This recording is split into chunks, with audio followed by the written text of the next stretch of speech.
Bon, alors on va analyser tout ça. Michel Brevrard est avec nous pour en parler, donc membre du bureau national SNU-FSU Pôle emploi, ainsi que François-Xavier Pietri. Bonjour. Est-ce qu'il a Bonjour. raison, le président de la République? Ça peut être aussi simple que ça, trouver un emploi aujourd'hui? Oui, encore faut-il savoir de quel emploi il s'agit, hein. Parce que là, le président de la République parle de ce qu'on appelle les emplois en tension. Là où on dit qu'on ne trouve pas de candidats, où les chefs d'entreprise ont du mal à recruter. Le bâtiment, l'hôtellerie-restauration, ça fait partie de ce qu'on appelle les métiers en tension. Encore faut-il voir quelle offre d'emploi et quel emploi on propose dans ces métiers, hein. S'ils sont en tension, si beaucoup de demandeurs d'emploi ou de salariés ne veulent pas se diriger vers ces boulots-là, c'est aussi parce qu'il y a bien souvent des raisons de contraintes, des raisons de bas salaire, d'absence de montée en qualification.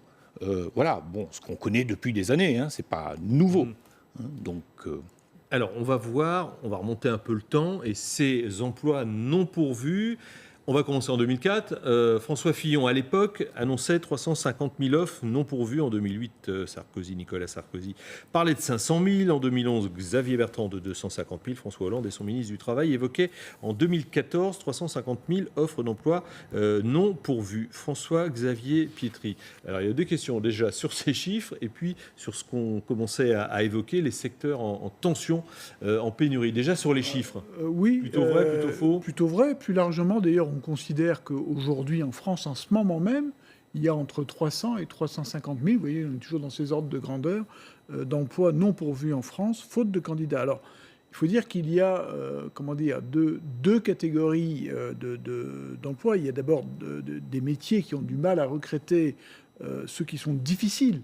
Vous l'évoquiez tout à l'heure, avec des horaires atypiques, avec des rémunérations qui sont en général assez basses. C'est l'hôtellerie-restauration, c'est le BTP par exemple. Et puis vous avez la deuxième catégorie, ce sont les métiers qui demandent le plus de qualification. Ça va de l'ingénieur en informatique au chaudronnier, au couvreur ou au soudeur. Ce sont des métiers qui demandent des formations longues. Alors, le vrai sujet, il est là. Est-ce que le jeune homme qui a été interpellé par Emmanuel Macron, qui est horticulteur, peut demain trouver facilement un job?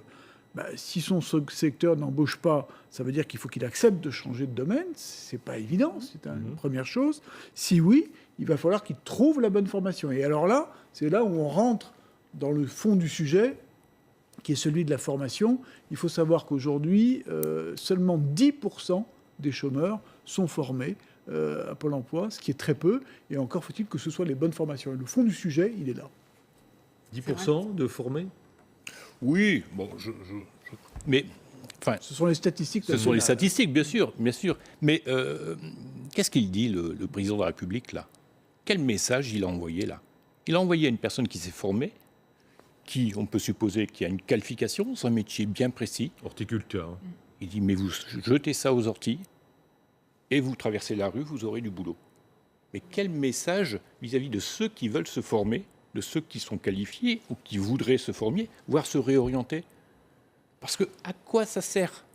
À quoi ça sert si je me forme pour être horticulteur et qu'on me dise non, non, traverser la rue et aller... Vous avez trouvé ça quoi, choquant, oui, culpabilisant? oui, c'est culpabilisant pour les demandeurs d'emploi, aussi pour les personnes en formation, hein. Je fais partie d'un syndicat qui est affilié à la FSU, donc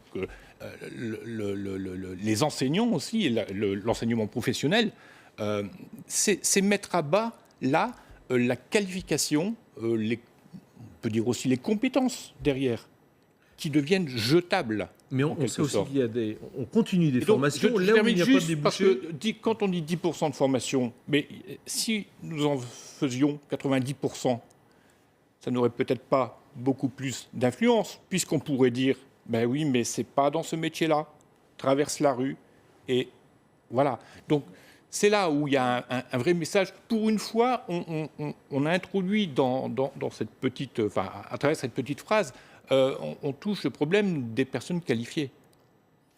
Vous supposez qualifiées. Donc arrêtez vos formations un peu longues oui, ou spécifiques. horticulteur, Allez plutôt là, en fait. il s'agit quand même d'une formation relativement longue. Hein, donc ce monsieur a dû certainement se former pendant plusieurs années. Et donc on voit bien là qu'il s'agit de salariés qualifiés à qui on dit, le président de la République dit, mais traversez la rue et prenez n'importe quoi. Mais il faut peut-être aussi arrêter des formations qui ne débouchent pas, c'est-à-dire arrêter de former des gens qui ne trouveront pas de travail. Écoutez ce que disait sur notre antenne Bruno Le Maire. Il a rencontré ce matin des chefs d'entreprise et le constat est très simple. Eh bien, des chefs d'entreprise n'arrivent pas à trouver de salariés. On n'arrive pas à trouver les emplois dont on a besoin. On n'arrive pas à trouver les salariés dont on a besoin. Et moi, je vais vous dire, ce qui me choque le plus, c'est que nous ayons aujourd'hui 3 millions de chômeurs ou plus, encore 9% de taux de chômage, et qu'il y ait des dizaines de milliers de chefs d'entreprise qui cherchent des salariés dans l'hôtellerie, dans la restauration, qui cherchent des chaudronniers, des soudeurs, des ingénieurs, des techniciens de maintenance, et qui n'arrivent pas à les trouver. Qu'est-ce que vous leur répondez à Pôle emploi quand il y a des chefs d'entreprise qui viennent vous voir, qui font les démarches pour recruter les salariés et qui ne trouvent personne ?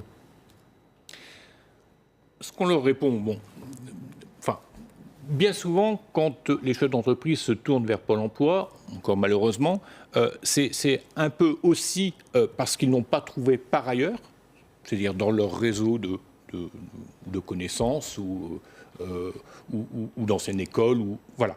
Hein. Et donc, on a ce premier-là, ce qui fait qu'on concentre aussi, au niveau de Pôle emploi, les offres d'emploi, quelquefois les plus difficiles, et celles qui restent le plus longtemps en vie, j'allais dire, avant d'être pourvues. Mais c'est ce que dit Bruno Le Maire, c'est vrai. Alors, déjà, il y a quelques inexactitudes. Quand même, 3 millions de demandeurs d'emploi. Bruno Le Maire devrait savoir qu'on en est à 5,6 millions. C'est catégorie A, je pense. Oui, je sais pas si François-Xavier, 3,5 millions. Voilà. Et il me demande ça. Je ne sais pas s'il s'adresse qu'aux catégories A. Hein. Donc, voilà, au-delà de ces petites plaisanteries. Hein. Ensuite, c'est toujours ce chiffre-là, des milliers, des centaines de milliers d'emplois non pourvus. On a cité des chiffres là tout à l'heure. Moi, je voudrais en reprendre un quand même parce que il avait traversé ce chiffre-là, la campagne électorale dans les Hauts-de-France avant l'élection de Xavier Bertrand, qui, durant toute sa campagne, a martelé qu'il y avait 120 000 offres d'emploi non pourvues, postes non pourvus, dans la seule région Hauts-de-France. Quand il annonce, tout à l'heure vous avez montré 250 000 France entière, ça donne... ça indique sur la véracité des chiffres, quoi. On leur fait dire ce qu'on veut à ces chiffres-là sur les offres d'emploi. Il y a quand même aujourd'hui une vérité en France qui est la problématique de la formation professionnelle, la formation au long cours. On sait très bien qu'il y a un sujet autour de ça, les fameux 32 milliards de formations auxquelles d'ailleurs le gouvernement s'est attaqué en essayant de rationaliser un peu les choses. Il y a un plan d'investissement de 15 milliards sur la table. Il y a une prise de conscience aujourd'hui de l'exécutif de ce problème de l'adéquation entre la formation et l'emploi. Et surtout de l'identification, de la capacité à aller trouver le bon employé pour le bon job et la bonne formation qui va avec. Ce n'est pas tellement le problème du volume, c'est le problème de l'efficacité. Après, quand Emmanuel Macron a cité ce secteur de l'hôtellerie et la restauration, il ne l'a pas fait par hasard. Hein. C'est aujourd'hui, il y a 200 sur les besoins de main-d'œuvre, c'est l'enquête Pôle emploi, hein, 2018, 286 000 recrutements qui sont prévus en 2018, et surtout, dans la moitié des cas, c'est des chiffres Pôle emploi, exactement 49%, la profession anticipe des difficultés à embaucher. Donc il y a quand même une réalité entre, si je puis dire, le moment où l'offre et la demande se rejoignent. Après, effectivement, il y a le fait que ces métiers sont forcément pas faciles, sont forcément mal payés. Il y a ce problème-là de l'adéquation. Mais la réalité de l'adéquation entre l'offre et la demande, elle est vraiment là, quoi. Oui. Alors, mal payé, mais c'est des métiers qui sont au SMIC, généralement. Mais être payé au SMIC quand on est dans la restauration, dans le bâtiment ou dans une usine à travailler en 3-8, est-ce que ça fait la différence ? Est-ce que c'est le seul obstacle ? Il n'y a pas que le problème du salaire, il y a aussi le problème de perspective d'évolution. on peut comprendre avec le... Enfin, on connaît une phase depuis maintenant 20 ans de chômage récurrent. Et on va retrouver dans l'hôtellerie-restauration, là, ce qu'on appelle les CDD. Les CDD que Emmanuel Macron veut même combattre. Et il a demandé aux partenaires sociaux de renégocier la convention d'assurance chômage justement pour ça. Et en même temps, si je puis dire, là, il renvoie le chômeur vers des emplois précaires. Parce que notre problème, non seulement on a un problème de chômage de masse, mais on a aussi un problème de précarité. Vous dites qu'il est incohérent, là ?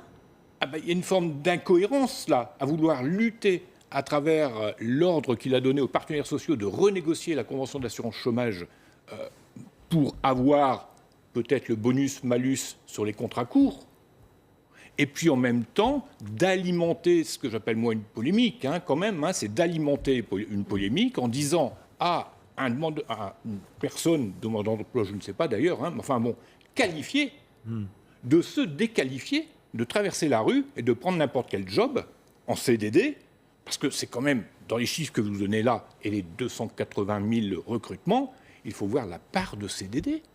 90% des embauches en France se font sur des contrats de moins de 6 mois.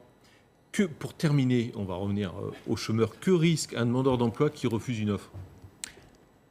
Alors, un rapidement, demandeur parce que le temps nous est compté. a des droits et beaucoup d'obligations. Donc il risque la radiation s'il refuse une offre qui correspond à ce qu'il a demandé, ce qui correspond à son métier. Faut que ça soit dans le cadre de son inscription en quelque sorte, de son chemin. Voilà. D'accord. Et donc là, il peut refuser. Alors, clairement, il peut refuser une offre si ça ne correspond pas à ses compétences. Voilà, il peut refuser si ça ne correspond pas à ses compétences. D'accord. Et combien de refus ? 1, 2 2. Après, il y a les L'offre sanctions. raisonnable d'emploi, c'est 2 refus. Il y a à peu près 1000 personnes maxi. sanctionnées par an. Par an. Donc c'est presque D'accord. rien. Ouais. Il y a très très peu de sanctions. Oui. Merci beaucoup pour cet éclairage, ces explications à suivre. On va faire le point sur l'actualité, Magali. Exactement.